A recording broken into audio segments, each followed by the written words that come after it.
Ora, então sejam muito bem-vindos a mais um Conversas à Solta.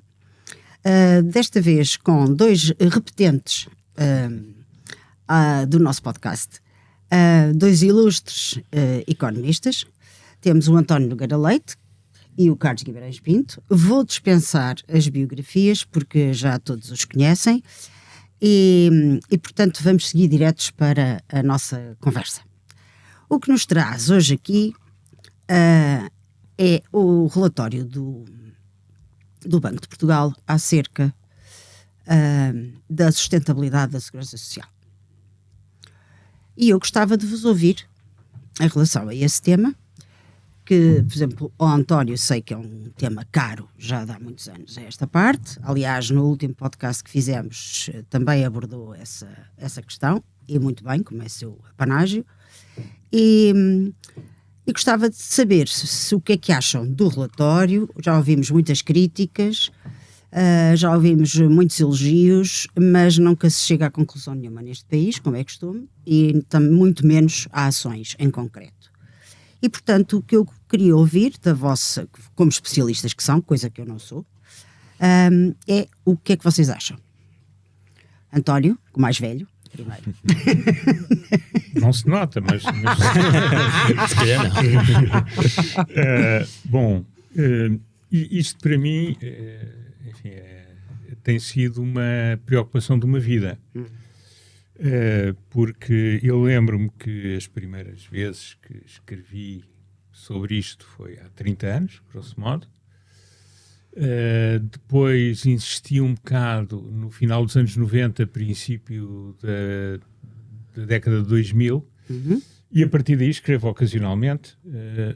Até porquê? Porque os artigos tendem a repetir-se, uma vez que também o debate público tende a repetir-se. Ou seja, nós andamos há 30 anos a parecer que descobrimos a pólvora cada vez que sai um relatório sobre isto.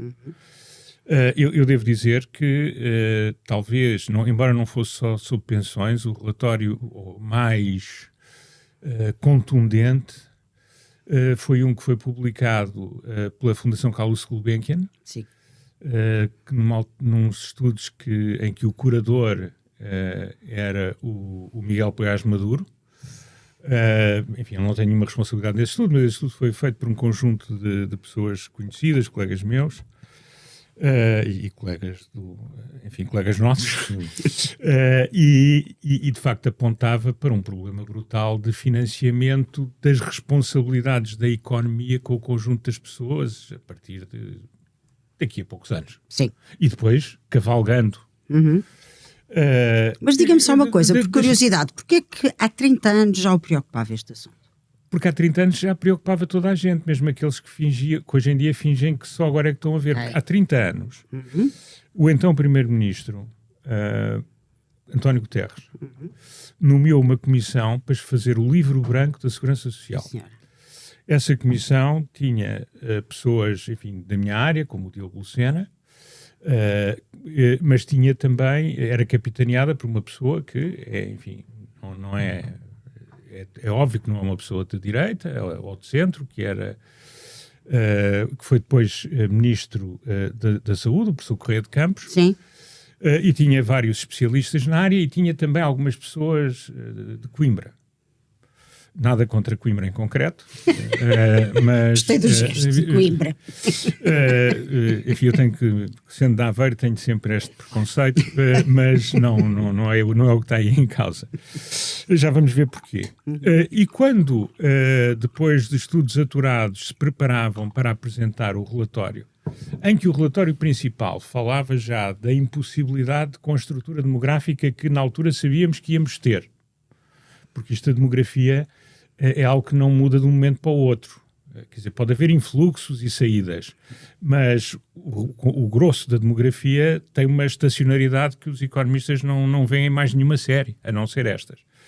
E, portanto, o que as pessoas concluíram foi que era preciso, das duas uma, ou convencer, ou das duas três, ou convencer os mais jovens que no futuro iam pagar taxas impossíveis para sustentar, impostos impossíveis para sustentar contribuições a segurança social dos mais velhos e os valores a que chegavam eram de tal maneira grandes que isto não foi sequer considerado, ou, que é a situação que temos hoje, as gerações mais novas contribuíam, mas não podiam esperar uma carreira contributiva minimamente parecida com aquela para a qual elas tinham contribuído ao longo da sua vida, e portanto aqui com uma enorme injustiça intertemporal, ou uma terceira hipótese que era manter um sistema de transferência e indo muito gradualmente substituído por um sistema de capitalização em que cada um, ao contrário do discurso de mentira que ouvimos durante a Troika por pessoas, que eu não vou agora dizer o nome, mas que são insuspeitas,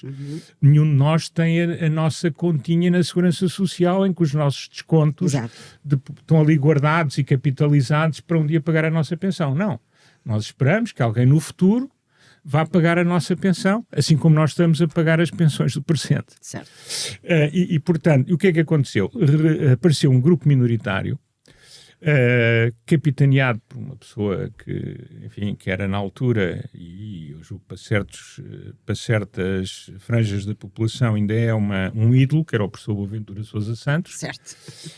que era assessorado por um então jovem Paulo Pedroso, que era o especialista, e eles que criaram o tal grupo minoritário que disseram: nós não podemos aceitar estas conclusões, a maioria das pessoas no grupo está contra nós, mas nós vamos fazer um relatório minoritário, que é a chacha do costume, feito lá no SES de Coimbra. Sim. Imagino eu que no SES, ou pelo menos lá naqueles grupos de Coimbra. E o que é que acontece? O primeiro-ministro, então, é conhecido por ser uma pessoa pusilânime, quer dizer, não é a pessoa mais... como é que eu diria? Não é a pessoa mais corajosa e decidiu deixar tudo em águas de bacalhau. Portanto, não avançou. Não avançou nada. Pouco tempo depois, tipo 3, 4, 5 anos, uma das pessoas desse grupo... Do grupo minoritário? Era secretário de Estado e depois ministro da Segurança Social. E fez uma reforma que era basicamente um corte paramétrico nas reformas das gerações mais novas, com aquela tática dos políticos portugueses, e não só, mas muitos portugueses, que é: nós vamos deixar tudo como está e vamos tramar aqueles que se vão reformar no futuro. Como as pessoas ou não estão conscientes disso, ou descontam muito o futuro, isto passa politicamente como uma reforma, e aliás foi anunciada, isto está documentado, como uma reforma para 100 anos. Por acaso não foi, porque passado 4 ou 5 anos, o secretário de Estado do ministro Pedroso, que depois era ministro Vieira da Silva, fez a sua reforma, que é novamente uma reforma paramétrica, que é aquilo que está em cima da mesa neste momento, que faz com que pessoas como eu, que se vão reformar por volta de 2030, se reformarem na primeira oportunidade do ano 2030, vão ter uma reforma muito abaixo do que seria a carreira contributiva, para a sua carreira contributiva, do que uma reforma que se ela tivesse ocorrido em 2015, mas sobretudo as pessoas ainda mais novas vão ser muito mais penalizadas. Basta pensar que uma pessoa que nasceu em 1970 vai ter uma reforma que não é muito mais do que metade daquilo que teria com a mesma carreira contributiva se tivesse reformado em 2005, por exemplo. Certo. Estamos sempre a fazer as correções para a inflação e estamos sempre a comparar em euros do mesmo ano. E, portanto, isto tem uma injustiça intertemporal brutal. Qual é que é o problema disto? É que como, entretanto, anos e anos e anos de social-democracia do PS e do PSD não levou a que a economia portuguesa tivesse uma evolução no sentido que as projeções iniciais do Dr. Pedroso esperavam em termos de taxas médias de crescimento, que para já eram muito mais altas do que nos 20 e poucos anos em média, do que nos 20 e poucos anos que já decorreram, e portanto este sistema que aliás é o que está é o que está na lei, este sistema de transferência exige grandes crescimentos e uma demografia robusta. Nós não temos nem uma coisa nem outra. Começa-se a pensar, e eu acho que é isso que começa a preocupar mais gente, se calhar não suficientemente os afetados, é que com salários médios que bem abaixo dos 2.000 euros por mês, nós estamos a falar em pensões médias de 700 euros, à volta disso. Com um sistema nacional de saúde a funcionar cada vez pior. E com todo o sistema de proteção e de apoio na idade avançada que não funciona. Quer dizer, o que funciona, a maior parte, são ou entidades privadas que não estão ao alcance da generalidade da população, ou entidades que são subsidiadas pelo Estado, mas geridas com grande esforço por IPSS, e que nós conhecemos do norte a sul, nos lares, nos apoios domiciliários, etc. E por isso, como é que essas pessoas vão viver com esse dinheiro? Sim. E portanto, eu acho que aquilo que foi por nós anunciado há 30 anos, há 25, há 20, começa a estar muito próximo. Começa a estar a 10 anos, a 5 anos, a 7 anos, a 15 anos. E eu acho que talvez não seja o suficiente para os políticos ainda se mexerem. Algumas pessoas dizem, olha, isto, o que não tem remédio remediado está, e não pensam, e quando acontecer logo se vê. Certo. Mas de facto nós vamos ter aqui um problema social muito forte com as pessoas de grande idade, que, como nós sabemos, neste momento, são aquelas que elegem o que está. Claro. Quer dizer, nós temos sempre estas soluções políticas, e nomeadamente o PS, depende imenso dessas pessoas, que, pela lei da vida, provavelmente não estarão, ou estarão com pensões mais altas que os mais novos, se ainda forem vivas, ou já não estarão cá quando a situação socialmente explosiva com os idosos se concretizar completamente. E é essa grande injustiça intertemporal que me tem preocupado e que, sem qualquer efeito, porque as coisas têm avançado sempre mesmo. E repare, e o argumento está todo distorcido, porque nós vemos pessoas que têm muito mais eco, as pessoas que têm efetivamente eco, que têm discurso em canal aberto à hora de jantar, todos os domingos e todos os sábados ou em horas importantes, horas onde a maior parte da população, e dessa população também, pode estar ou a ver televisão, ou pelo menos vai ver o que é que eles disseram, porque as pessoas já não vê, a minha geração já não vê televisão, e os mais novos também já não veem televisão. Vamos vendo conteúdos da televisão. Mas eu acho que veem esses conteúdos. E as pessoas têm sempre a preocupação com o bem-estar dos que já têm, em termos de pensionistas. Portanto, nós estamos sempre a pensar em fazer subir mais as pensões em pagamento e nunca nos preocupamos que isso esteja a onerar aqueles que não vão ter pensões comparáveis e que esses estão a pagar agora. Sim. E, portanto, e o país nem sequer está sensível. As pessoas não são sensíveis para esta injustiça. É evidente que eu gostava que todos nós, à volta desta mesa, pelo que tenho ouvido do que todos nós dizemos e pelo que conheço das pessoas, todos nós gostávamos que todas as pessoas tivessem uma pensão grande agora. Mas o que eu não posso é condenar os jovens ou a não ter pensão, ou a ter uma pensão ridícula que, com o deslaçar do Estado Social que nós temos, vai atingi-los em cheio. Vão ter pouco dinheiro, vão ter um Sistema Nacional de Saúde que, se não for efetivamente mudado, não vos vai servir adequadamente, e não vão ter capacidade também para ter o apoio que nós achamos que os séniores devem ter quando as suas capacidades motoras e psíquicas se começam a degradar, como nos acontecerá um dia no futuro, tem a ver com a lei natural da vida. Portanto, isto para mim é uma preocupação de vida e não vi as coisas progredir, vi avançar sempre os mesmos argumentos e tal como neste relatório, sempre como se fosse uma grande novidade. Não certo. É. Nós estamos perfeitamente... Quer dizer, os responsáveis estão avisadíssimos há 30 anos. Muito bem. Carlos, depois desta introdução histórica... É a vantagem de ser mais velho. Exatamente. Eu não vi, eu vi isto acontecer. Viveu isso. O que é que tu achas disto tudo? Qual é a tua visão como mais novo e como estando na frente política? O que é que tu tens a dizer? Antes de mais, muito obrigado pelo convite. Cumprimento o António também. Eu também agradeço, já devia ter agradecido. Amor de Deus.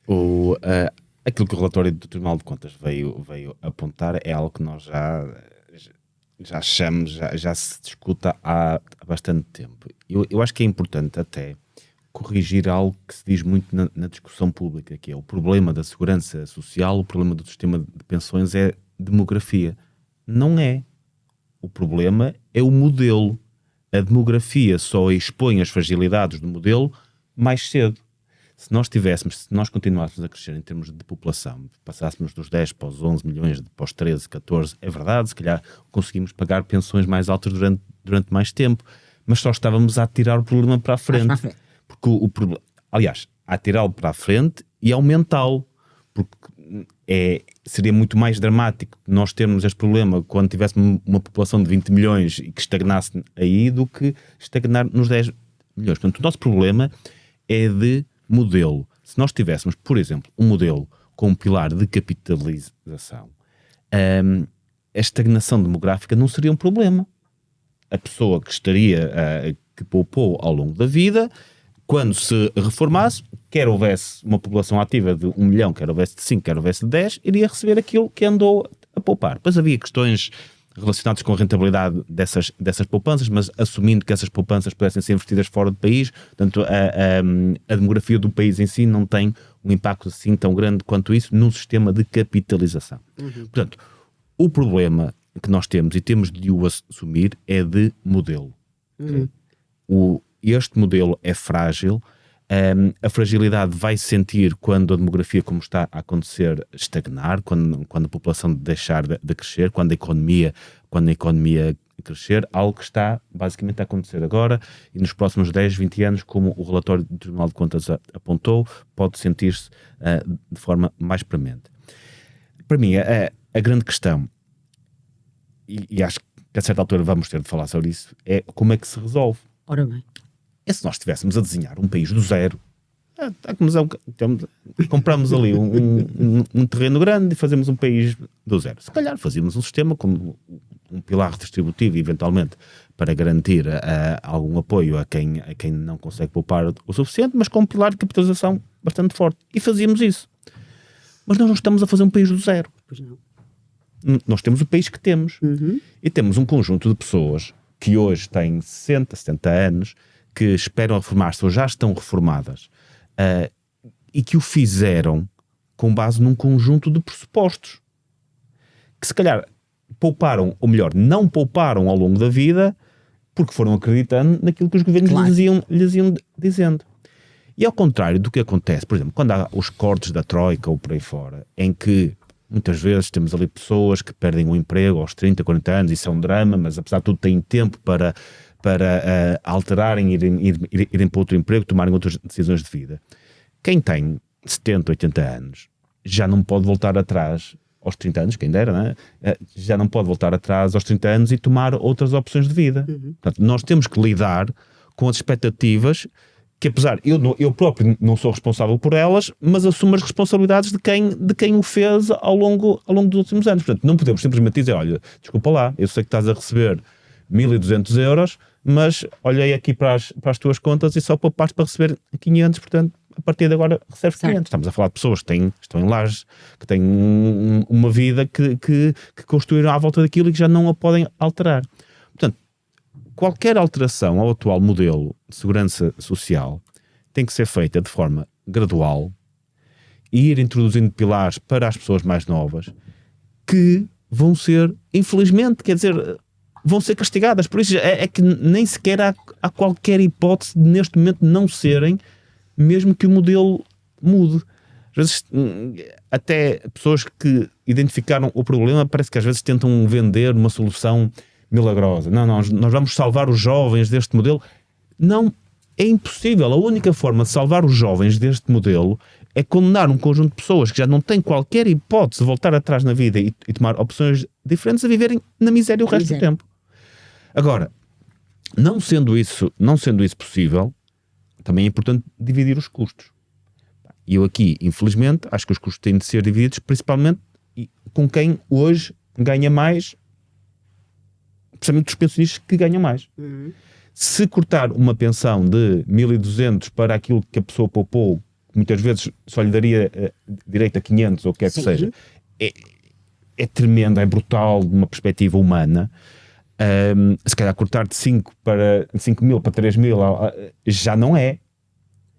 E note, eu continuo a achar que é injusto. É sempre injusto. Forma, seja qual for o valor, continuam a achar que é injusto, porque de facto construíram uma vida e criaram uma expectativa com base naquilo. Aliás, muitas pessoas, Isto também é importante porque às vezes trata-se isto de forma injusta. Muitas pessoas tomaram opções profissionais conscientes de que até poderiam ganhar menos dinheiro no presente, foram para funções públicas, por exemplo. Dizesse, olha, eu vou abdicar deste emprego muito bem pago no setor privado para ir para a função pública porque sei que depois a pensão é melhor. E hoje, e ao abdicarmos disso, hoje estamos a sacrificar também, mais uma vez, em pessoas que não podem voltar atrás e tomar outro tipo de opções, ao contrário do que acontece com pessoas da minha idade, que mal ou bem, se estiverem a ser excessivamente beneficiadas hoje com um sistema mal desenhado, acabamos com esse sistema, ainda podem mudar de vida. Há pessoas que não podem mudar de vida. Claro. Isto vai custar, porque acho que o primeiro passo que nós temos que assumir é assumir aquilo que teremos de pagar em pensões nos próximos tempos das pessoas que já pagaram, já descontaram, que já não têm uma idade para voltar atrás e ter um pilar de capitalização, assumir isso como aquilo que é dívida pública. Certo. E nos assustar bastante. Pois. No dia em que contabilizarmos aquilo como dívida pública, descontando os poucos milhões que temos lá no fundo de estabilização, que não é nada em relação à dívida toda, no dia em que contabilizássemos aquilo para a dívida pública, acho que assustávamos. Acho que a dívida pública saltava, o António saberá isso, 300% do PIB. Sim. Pior que nós, Espanha, porque Espanha ainda não fez nenhuma reforma. Exatamente.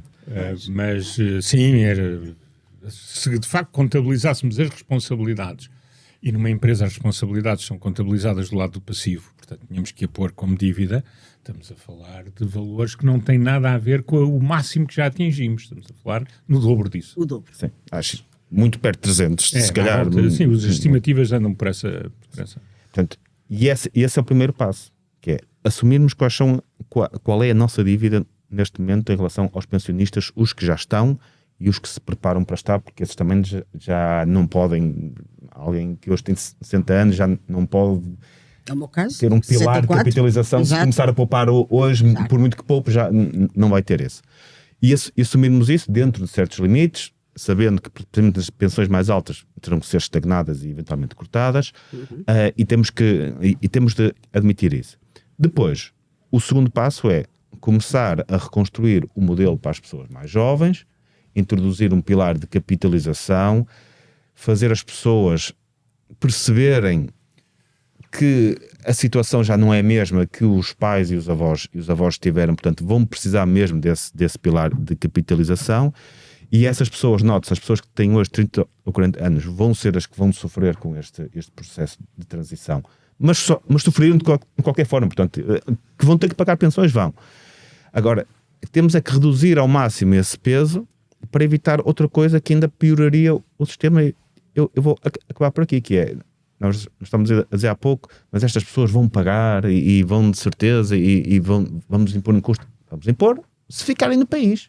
Exato. Se não ficarem, não pagam. Exatamente. Portanto, vamos ter, ao mesmo tempo de ter este período de transição em que sabemos que os jovens de hoje, qualquer que seja, aliás, iriam pagar sem transição na mesma, não é? A transição é para garantir que eles depois não sofrem muito lá à frente.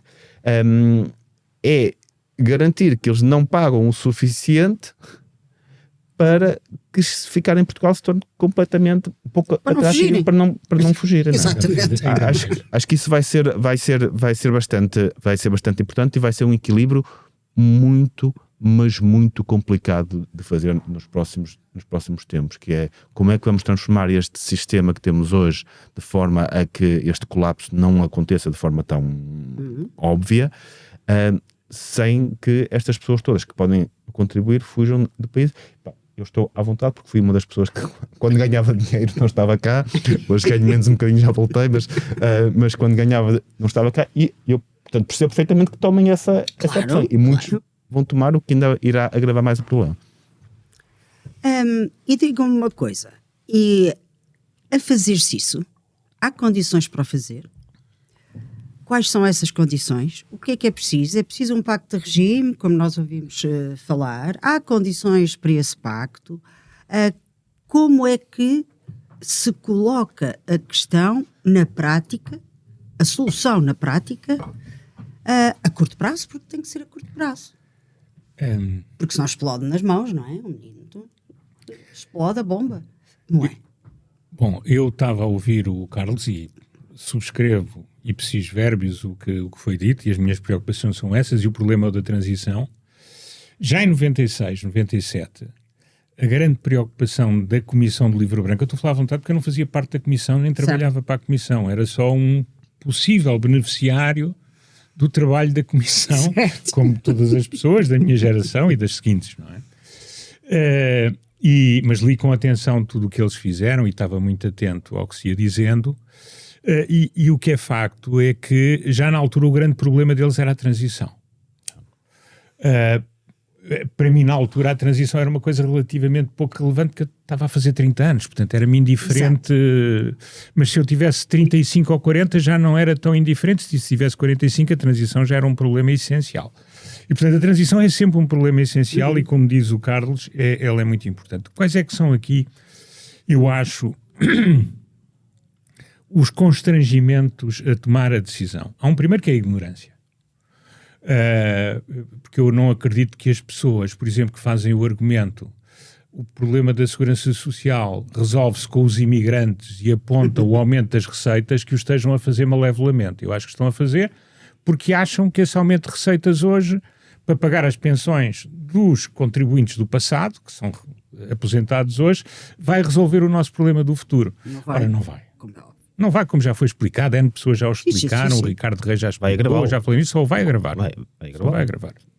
São mais obrigações no futuro, não sei que o plano seja não lhes pagar formas. Não, a não ser que eles, entretanto, vão embora. O problema é... Mas indo embora tem de ter forma. O problema é cuidar da nossa demografia. O problema é evitar, não é evitar, é criar condições para que as pessoas jovens de grande qualidade não saiam. Agora criou-se este discurso ótimo, que vem muitas pessoas do lado da esquerda e do PSD e do PS, que é, mas o que é bom é que eles saiam e depois um dia voltem. Quer dizer, mas isto não acontece assim para toda a gente. Há pessoas que têm condições para ir e voltar. Eu fui e voltei, o Carlos foi e voltou, mas há muita gente que vai e não volta. E nós estamos a falar... quer dizer, aqui não há racismo, aqui não há cor, aqui não há religião, é pessoas altamente preparadas por pessoas sem preparação. Isso faz muita diferença em termos da capacidade de crescimento de um país. Há um outro aspecto, e portanto eu acho que um dos elementos é a ignorância. O outro elemento é que muitos dos que falam de cátedra sobre o tema estão, cada vez menos, em sistemas muito especiais, que são sistemas de capitalização, mesmo de entidades públicas ou parapúblicas, e que fazem com que eles nunca estejam abrangidos por este problema. Certo. Portanto, há muita gente a falar de cátedra. Não vou dizer quem por uma questão de ignorância, mas Carlos, sabemos logo de quem é que eu estou a falar.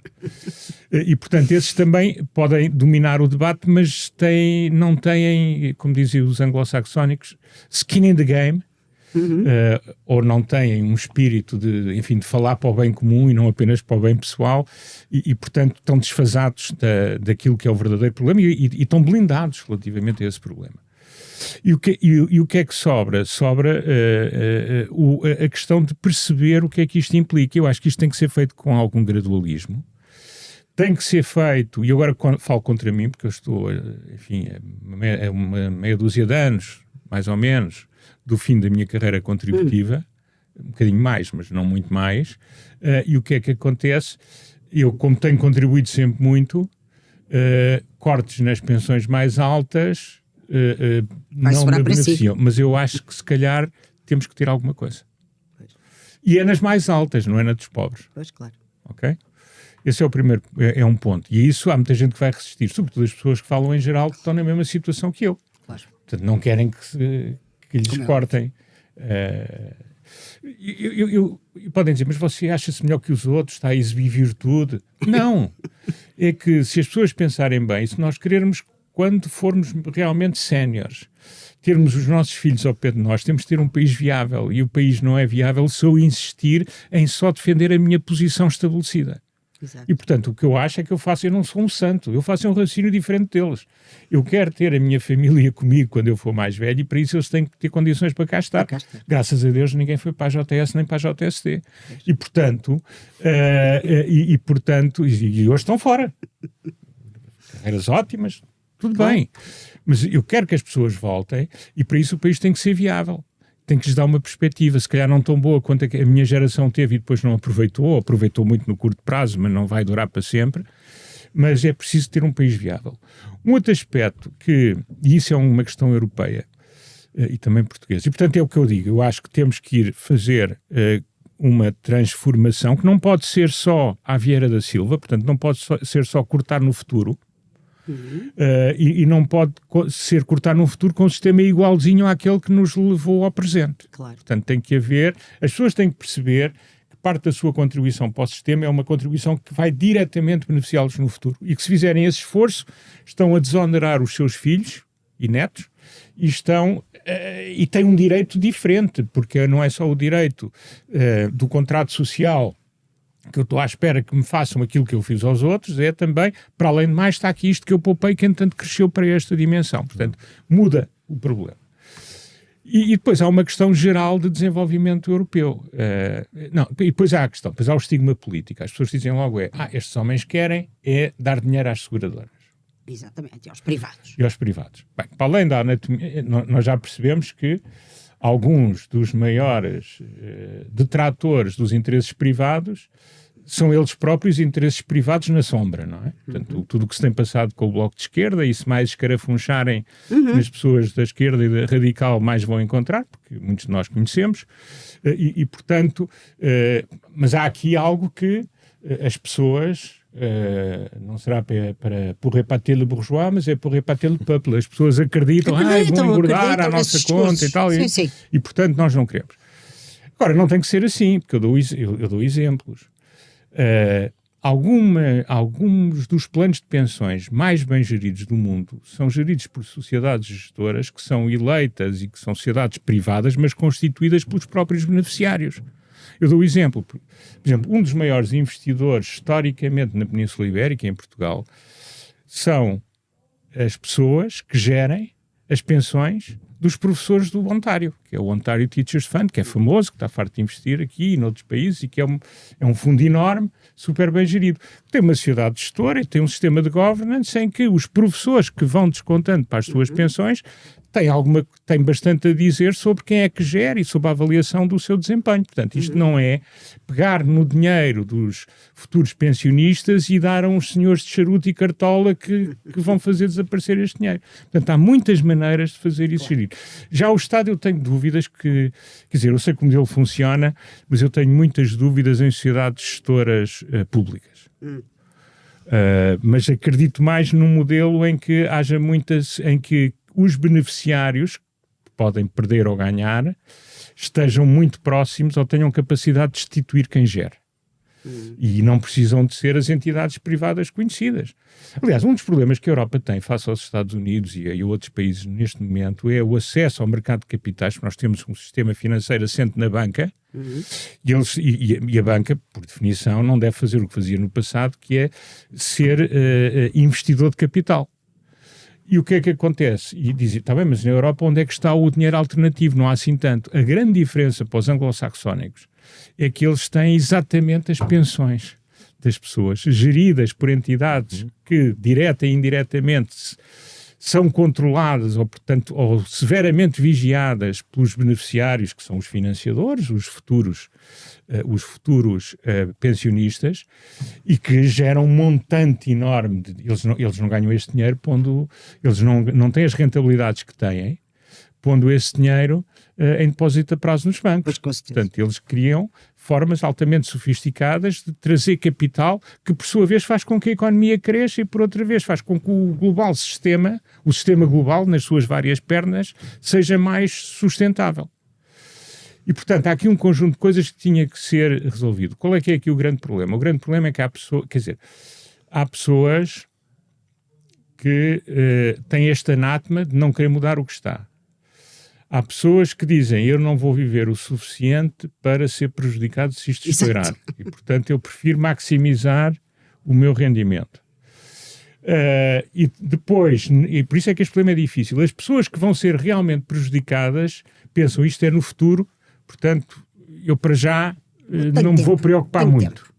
Alguém há de resolver. Exato. se calhar vão haver uns fundos comunitários, quer dizer, não é no imaginário das pessoas iletradas financeiramente, é possível, vai haver um fundo comunitário para isto e tal. Quer dizer, aqui estou a exagerar, mas consegue-se vender tudo hoje em dia.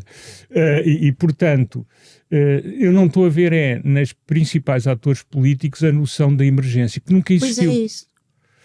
E, portanto, eu tenho dificuldade em perceber como é que ele funciona. Acordos de regime nunca funcionaram bem, quer dizer, nós temos N acordos de regime para melhorar problemas identificados que depois a única coisa que levam é futuros acordos de regime para resolver o mesmo problema, que entretanto tem uma natureza um bocadinho diferente.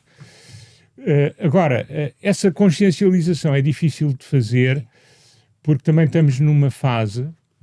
Eu não estou a dar a solução. Quer dizer, a solução técnica eu acho que vai muito na linha do que o Carlos disse. Certo. E acho que há um grande consenso entre as pessoas que estudam o tema nesse sentido. Se depois põem uma veste ideológica, podem mudar de posição, mas tecnicamente isto é aritmética, quer dizer, não há muito aqui a poder... E podemos fazer análise de sensibilidade às várias projeções que temos e acaba sempre no mesmo... Podemos ter um intervalo em vez de um ponto, mas as conclusões são sempre mais no sentido que o Carlos disse. O problema aqui, eu vejo, é criar condições políticas para se começar a atuar. E aí... Essa era a minha questão. Não, e aí temos um problema grande, que é a geração dos 25, 30 votou com os pés. Como dizem os economistas, votou a Tibu, foi-se embora. Portanto, pode voltar, mas faltam-nos esses votos para que os políticos que estão hoje no ativo estejam conscientes disso mesmo e sabem que o maior grupo votante são as pessoas acima de 65. E, portanto, politicamente é que eu não sei resolver o assunto. Acho que, falando a verdade, chamando a atenção, e já muita gente o tem feito, até muito mais do que eu, produzindo estudos de grande qualidade, de diferentes tipos, e só com a agenda de resolver isto, porque há pessoas que também olham para isto com a agenda de fazer outras coisas. Há pessoas que são obcecadas em lançar certos impostos e olham para isto como uma forma ótima de meter esses impostos cá em cima, impostos sobre a propriedade, sobre a transmissão da propriedade, coisas desse género, que não fazem sentido, certo? Mas eles querem levar a um patamar muito diferente. Portanto, primeiro é preciso separar o trigo do joio. O problema de pensões é um problema de pensões. E depois era preciso que se criasse um momento político para que isso acontecesse. É isso que eu acho que é difícil. E é isso que nós, como sociedade, temos falhado sucessivamente, mas tem havido agentes a tentar pô-lo na agenda desde 96. E o primeiro, que também é um responsável grande, porque depois deixou as coisas a marinar, foi o primeiro-ministro António Guterres. Foi a primeira pessoa que disse: isto não resolve o problema tal como está, temos que olhar para isto a sério. E deu carta branca à Comissão para olhar para isto a sério. E, portanto, quer dizer, temos um problema, como dizia o Carlos, é só pior quanto mais tarde o endereçarmos de uma forma completa. E o que lhe falta, neste momento, é ajustamentos na repartição e começar a criar, já não para mim, não para si, mas começar a criar gradualmente um pilar de capitalização. Para onde podemos pôr todos os checks and balances para que os atores, as sociedades gestoras portuguesas... Não.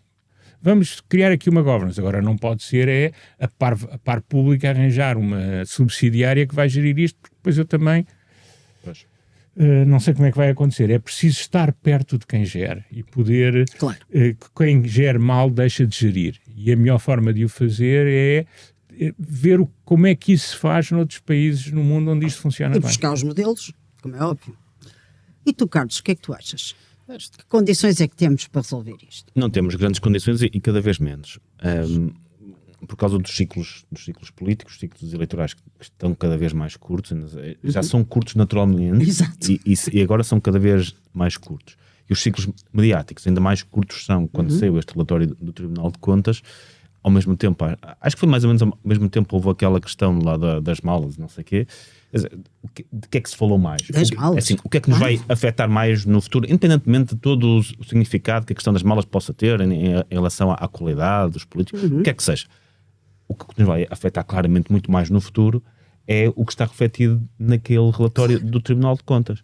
No entanto, o ciclo mediático que só responde a impulsos de 2 ou 3 dias, que passado 2 semanas já ninguém se lembra exatamente do que aconteceu há há 2 semanas, faz com que seja muito complicado discutir estes assuntos. Aliás, o António dizia há pouco que isto não vai fazer muito popular entre a imprensa, mas eu também vejo muito pouco a televisão hoje em dia, ouço muito pouco rádio, ouço muito mais podcast, precisamente pela questão de que se consegue falar de assuntos um bocadinho mais de uma forma de longo prazo, de uma forma mais Também longa.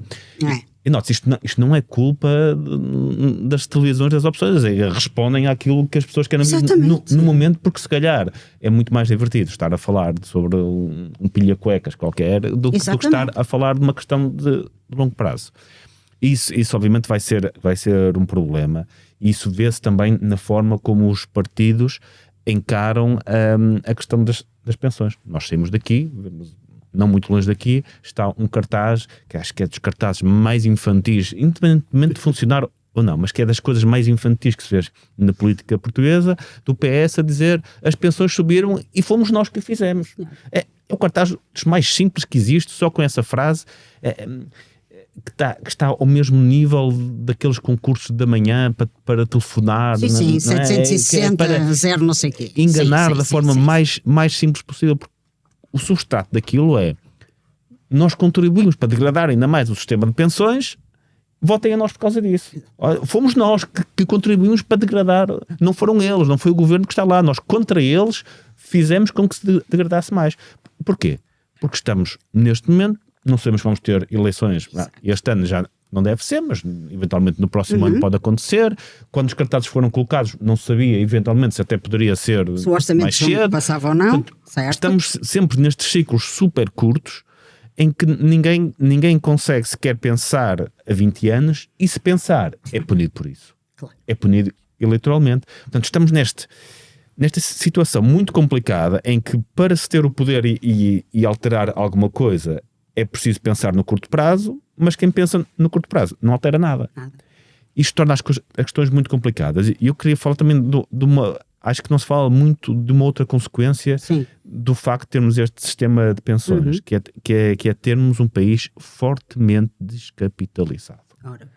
Temos uma falta de capital em todo o lado. Aliás, o António falava há pouco sobre a questão da imigração e da emigração, que estamos a perder quadros altamente qualificados e a importar quadros menos qualificados. Isto não é uma opção política. É uma opção, isto é a consequência da economia que temos. Claro. Se nós hoje temos uma população muito mais qualificada, mas continuamos a precisar de pessoas para apanhar mirtilos, para servir à mesa, etc, para lavar a louça. Portanto, ou pomos os juristas e os licenciados a apanhar mirtilos, ou então eles vão para fora do país, para onde têm empregos mais qualificados, e nós temos de importar pessoas que façam esse tipo de empregos, ou deixamos de ter esses setores todos. E porquê é que isto acontece? Porquê é que não temos mais empregos? Porquê é que não temos uma economia mais desenvolvida, com mais empregos para pessoas qualificadas? Porque não temos capital. Aliás, as pessoas que me conhecem sabem que eu sou muito pouco sensível a pressões, e nós há pouco tempo, há um ano, houve umas discussões sobre o facto, neste momento, basicamente todo o setor de private equity depende do Estado, infelizmente. Até o setor de private equity depende do Estado, dos fundos do Estado, do PRR, poucos são os que não. CIFID, pronto. Eu a certa altura chamei a atenção sobre isso, como acho que é expectável, é um setor onde existem muitos eleitores liberais, mas que também respondem àquela regra que o liberalismo é bom em todos os setores, exceto no meu, e na altura tive muitas discussões com malta do ecossistema, como eles chamam, sobre essa questão. E uma das coisas que eles dizem, e têm razão em parte, é que se não fosse isso, este setor praticamente não existia, porque não há capital em Portugal. E porquê é que não há capital em Portugal? Uma das razões mais fortes, um dos principais investidores nestes investimentos de longo prazo que capitalizam a economia noutros sítios, são os fundos de pensões. Nós, por exemplo, em Portugal, não temos grande construção de habitação build to rent. Constroem para arrendar. E uma das razões para não temos, para além do nosso sistema de arrendamento miserável, da nossa lei das rendas miserável, é o facto de não termos muitos investidores de longo prazo no país. Noutros países, o que é que um fundo de pensões quer? Se nós pensarmos isto para não complicar demasiado, um fundo de pensões o que é que quer? Quer retornos estáveis e previsíveis. Um fundo de pensões hoje tem obrigações, eventualmente, para 100 anos. Se tiver alguém de 20 anos a descontar, essa pessoa pode viver até aos 120, portanto, tecnicamente pode ter obrigações para 100 anos. Portanto, aquilo que quer fazer é investir em coisas de longo prazo, com retornos previsíveis, que é o caso da habitação, da construção para arrendar. E nós não temos isso aqui. Noutros países temos muito. Porquê? Porque existem muitos fundos de pensões que fazem isso. Ou seja, o nosso sistema de pensões não só é muito mais frágil, muito mais dado, ou eventualmente não temos dinheiro para pagar e esse fundo de pensões, como prejudica o próprio potencial de crescimento da economia ao descapitalizar a economia. E depois alimenta um outro conjunto de problemas, nomeadamente não temos empregos para as pessoas mais qualificadas, não temos uma indústria de private equity decente, não temos em parte a construção da habitação também estar muito dependente de investidores estrangeiros e não do capital local, e isto depois vai alimentar o próprio problema do sistema de pensões porque não temos crescimento económico. É um ciclo sem fim. Eu tinha aflorado isto há bocadinho quando falava na diferença entre a Europa, e agora o Carlos explicou exatamente tudo. Esse é um problema grande. Eu também acho engraçado ter um sistema de venture capital e de private equity dominado, em que o Estado é o liquidity provider, não é? Mas pronto, de facto em Portugal não se levanta. Mas eu lembro-me de fazer um levantamento de capital, porque durante uns tempos trabalhei numa sociedade gestora não portuguesa, mas em que havia GPs, portanto os sócios da sociedade havia portugueses. Depois tive que sair por conflito de interesses quando uma das empresas foi vendida. E lembro-me de percorrer o país todo, não levantar praticamente dinheiro nenhum, e conseguir levantar dinheiro dos tais professores, de levantar dinheiro do Fundo de Pensões da Commonwealth da Nova Gales do Sul, foi financiador, para investir em Portugal e Espanha, porque o mandato era investir em Portugal e Espanha. E por isso é que nós verificamos que nos Estados Unidos existe, e no Canadá e nesses países existe este fluxo enorme de fundos para investir em capital, que em Portugal neste momento é o Estado, e antes disso era o Estado e os bancos não deviam tê-lo feito, embora o tenham feito, e não é o Estado diretamente, mas é o Estado indiretamente. Sim. E o que é que nós verificamos nesses países? É que há um fluxo gigantesco, os números comparados eu não trouxe, mas ainda hoje de manhã por outra razão tive a olhar para isso. A comparação não é de 1 para 10, é de 1 para 100. E isso faz com... E um dos problemas da economia portuguesa é a capitalização. Isso não se resolve com o sistema bancário, com o aforro que nós temos, com o aforro que nós faríamos, aplicado depois na produção, porque, como dizia há bocado, e o Carlos explicou muito bem, eles não podem pegar no dinheiro dos pensionistas e pô-los em depósitos. Têm que profissionalmente olhar para diferentes classes de ativo, percebendo que no longo prazo têm que garantir o capital o mais possível, mas para lhe dar uma rentabilidade que faça de facto com que as coisas cresçam e as pessoas tenham direito a uma pensão razoável, eles também têm que investir em classes como, por exemplo, private equity ou venture, claro que montantes de muito menos do que investem em coisas maduras. Por isso é que eles também são os grandes financiadores, por exemplo. Basta pensar, a Brisa, 83% do seu capital foi comprado, entre outros, por fundos de pensões da Coreia do Sul e da Holanda. E ela gera uma rentabilidade que vai permitir a esses pensionistas terem uma pensão razoável para o montante que, entretanto, foram aforrando ao longo da vida. Eu não estou a dizer que o nosso sistema vai ser todo um sistema de capitalização e nos próximos anos não pode ser de todo. Não pode, dado o passado, não pode. Mas temos que começar a criar isso. E o que é engraçado é que esta era a conversa do Diogo Lucena há 30 anos. Mas eu acho que hoje em dia, como há muito mais gente capacitada em termos de literacia financeira do que há 30 anos, isso é um facto. Eu acho que há muito mais gente que vai perceber isso. E depois, entre os jovens, há muito menos gente que está em empresas públicas que lhe garantem uma pensão, uma pensão de marajá aos 50 anos, independentemente do que acontecer ao sistema de pensões. Quer dizer, a nossa elite passou a estar mais dependente do funcionamento da economia do que a elite da geração antes da minha, e no limite até à minha. E, portanto, eu acho que isso vai fazer... sendo pelas razões que eu disse e que o Carlos disse e que eu acho que são complementares e em alguns casos coincidem inteiramente, vai ser difícil ter o momentum para fazer isso. Eu acho que a população está a evoluir num sentido em que cada mais vezes gente com poder de influenciar percebe que depende disso. Porque até agora as pessoas com verdadeiro poder de influenciar não dependiam disso. O sistema podia falir, que eles têm a pensão dos altos cargos, têm a pensão do não sei o quê, têm a pensão do não sei o que mais, têm da entidade X, da entidade Y. Portanto, a motivação também, ter o interesse próprio lá metido também Importa. Também ajuda. Claro. O problema é que também são eles que têm de pagar ao mesmo tempo. Quem tem motivação também vai ter de pagar. A questão e depois há uma coisa, no médio prazo é impossível ter uma transição minimamente justa para os mais novos, mantendo todos os direitos dos mais Claro, velhos. isso é impossível. Mas é isso que é preciso explicar. O Tribunal Constitucional e Só se tenta abdicar um bocadinho dos dois lados. Mas tem que se abdicar um pouco. Exatamente. E como é que se explica isso ao eleitorado, às pessoas? Mas esses também são poucos, só que têm muito poder. Pois, exatamente. É muito Porque difícil. o PS conta sempre com aquela fatia dos reformados e dos pensionistas. São esses que votam. Oh, Marilena, isto é um problema difícil. Quando eu, por exemplo, tenho dificuldade em convencer pessoas que vivem muito bem em Lisboa, que nem são necessariamente da esquerda radical, e que acham que têm o direito a que o Estado lhes pague os livros dos filhos. Pois. E que se insurgem contra mim quando eu digo que percebo que pago os livros dos filhos dos pais que não conseguem pagar, porque a educação, sobretudo nesse nível, tem uma externalidade gigantesca. É muito importante que essas crianças, por elas e pelo que fazem para o país no futuro, tenham acesso à educação em condições. Pois, com certeza.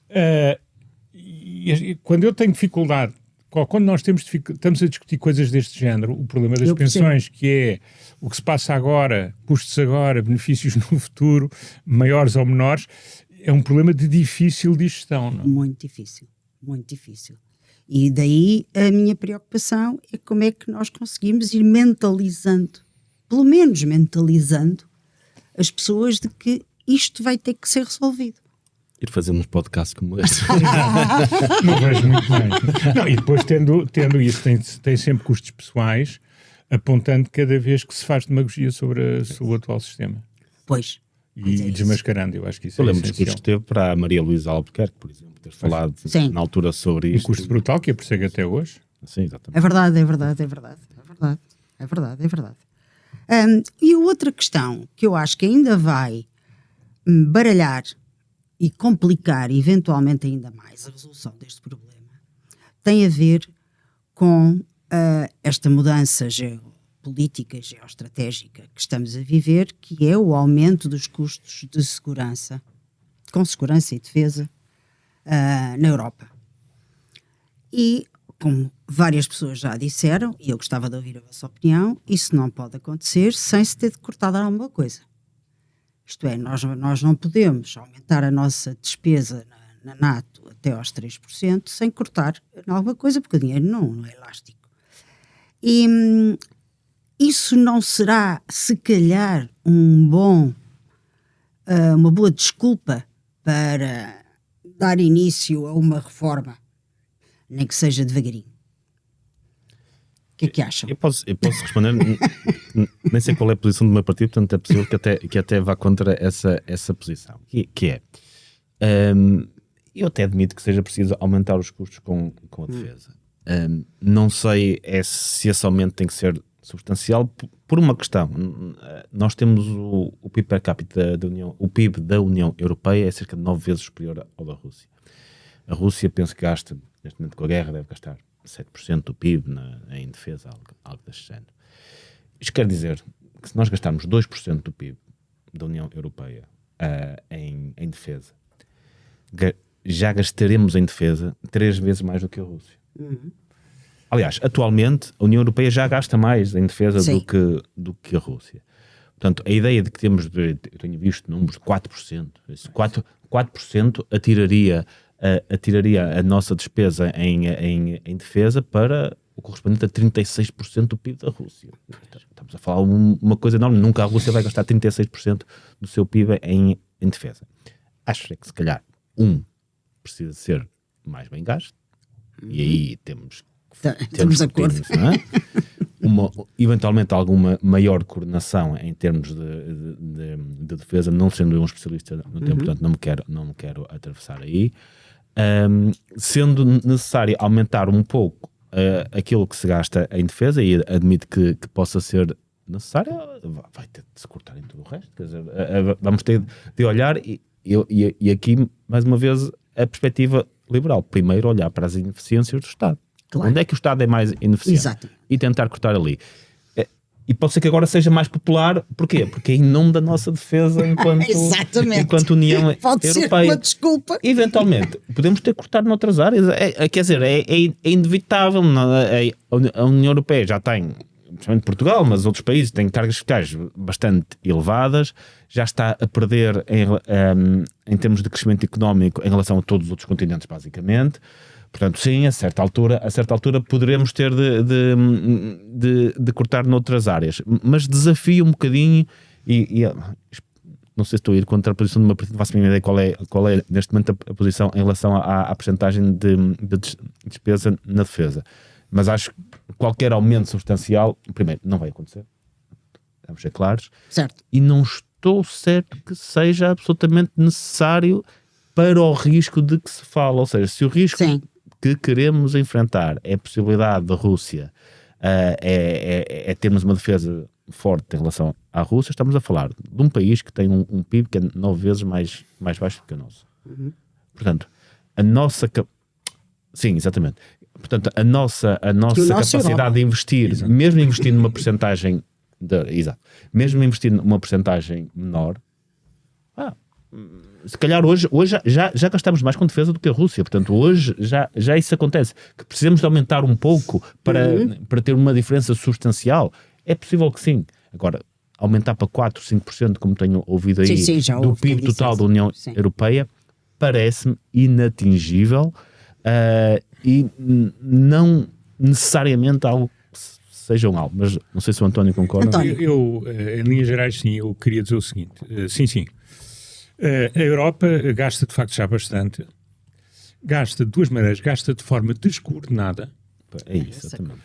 E depois os países não gastam necessariamente naquilo que produz capacidade de defesa e de dissuasão. Basta pensar em Portugal, em que a principal rubrica são salários. E que tem uma pirâmide em que nós temos generais que davam para um país com um exército muitíssimo maior que o nosso. E isto, mas não é só Portugal. Portugal será um dos casos mais extremos, porque se deixou de investir em defesa e de facto nós temos muito poucos navios que funcionam, e para uns funcionar os outros têm que estar atracados. Os tanques também não funcionam. Depois temos problemas de todo tipo, temos algumas unidades de elite que são de facto extraordinárias, mas são muito pequenas, têm pouca gente e portanto não são elas que permitem fazer a defesa do espaço que está à nossa responsabilidade. Portanto, Portugal e outros países, em Portugal isso é... Portugal tem que gastar sempre mais, porque nós gastamos, se tirarmos a GNR, 0,93% do PIB. Exato. Nós mandamos sempre os números com a GNR, que é muito importante, não quer que ninguém seja ofendido, mas não é propriamente alguém que dissuada um inimigo militarizado de nos atacar, independentemente da função pública e que a GNR faz e que é importantíssima. Só que não é defesa militar, é outra coisa. É paramilitar. Segurança paramilitar e a segurança nossa do território. Portanto, mas eu acho que a Europa tem que fazer duas coisas. Primeiro é criar formas de procurement comuns, porque eu li aqui há uns tempos, por exemplo, nós falamos dos carros de combate, não, especificamente tanques, que são um tipo específico de carros de combate, e, por exemplo, nos tanques nós temos várias entidades na Europa, todas a produzir tanques que concorrem uns com os outros. Exatamente. E, portanto, faria todo o sentido fazer isso. A mesma coisa relativamente a todo o outro tipo de armamento, ofensivo e defensivo. Portanto, se o Conselho permitisse e a Comissão Europeia, com a NATO, com os militares dos diferentes países, organizassem melhor a coisa, eu acho que nós podíamos, se calhar com 2% do PIB, 2,5%, fazer a festa no sentido de criar uma capacidade de defesa perfeitamente à prova do poder da Rússia, que, como dizia o Carlos, e muito bem, é uma economia entre o tamanho da espanhola e da italiana. Portanto, nós não estamos aqui a falar de uma Índia, não estamos a falar de uma China. O nosso PIB é 18% do PIB da Rússia. Acho que a Rússia dificilmente chegará aos 18% e não consegue, para a defesa não consegue. Pois, pronto, claro. temos esse ponto. Depois, em Portugal, quer dizer, nós continuamos a só fazer a reforma da administração quando alguém nos manda. Nós fizemos, digamos, a junção do back-office de alguns ministérios, que não é, quer dizer, que é importante, mas não é a reforma da administração pública. Porque era condição para o PRR. Exato. Agora, mas nós temos certamente muito por onde cortar sem afetar a despesa social.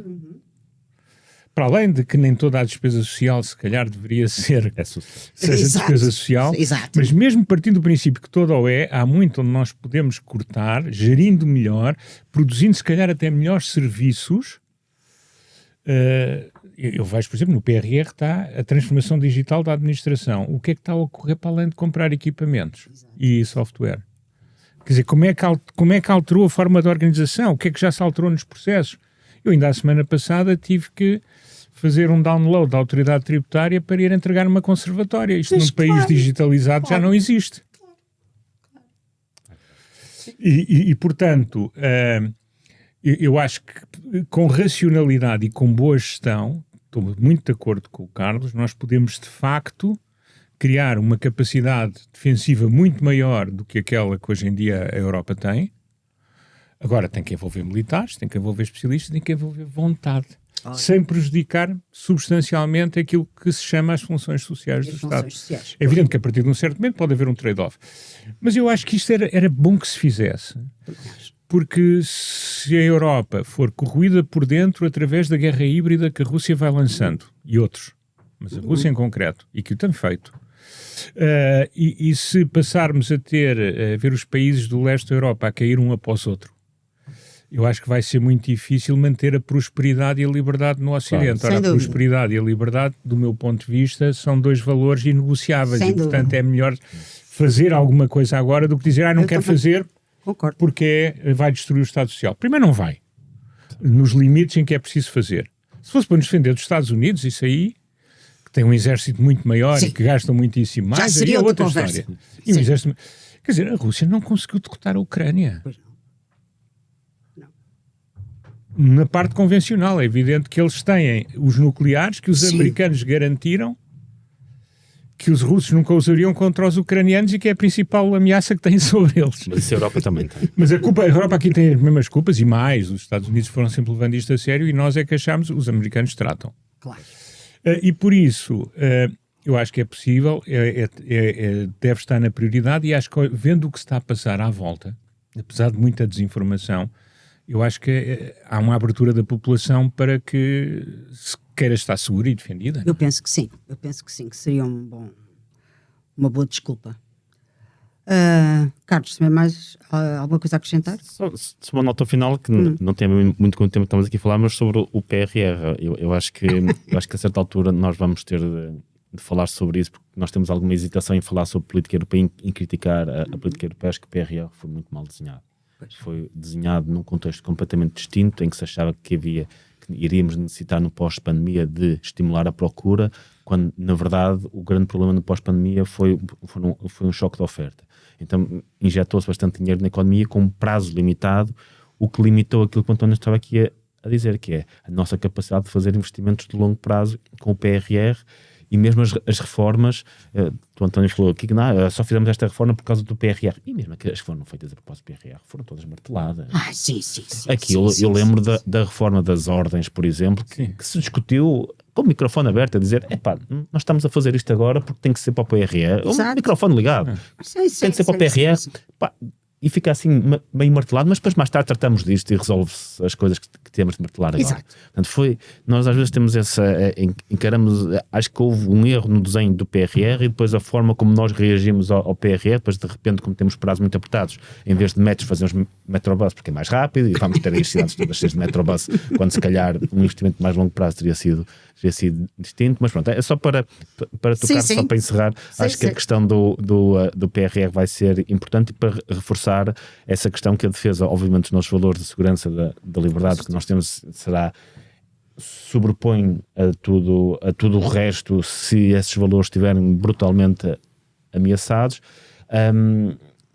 mas teremos de ter, aos poucos, perceber exatamente qual é a dimensão desse investimento que deve ser feito, e acima de tudo coordená-lo melhor para garantir que aquilo que gastamos muito mais do que a Rússia, e acho que continuaremos a gastar mais, seja devidamente usado e tenha o efeito dissuasor que nós achamos que deve ter. Ok, sim senhora, concordo. António. Acho que foi um excelente epílogo. Exato. Não vou dizer mais nada. Ótimo. Olha, muito obrigada aos dois, mais uma vez. O assunto é preocupante, mas apaixonante ao mesmo tempo. Vamos ver como é que isto corre e espero revê-los numa outra conversa daqui a uns tempos. Exatamente, foi uma ótima. Muito obrigada. Muito obrigado, Marilena. E vocês até breve. Não se esqueçam de subscrever o YouTube, ativar o sininho e seguir as nossas redes. Obrigada e até breve. Está feito?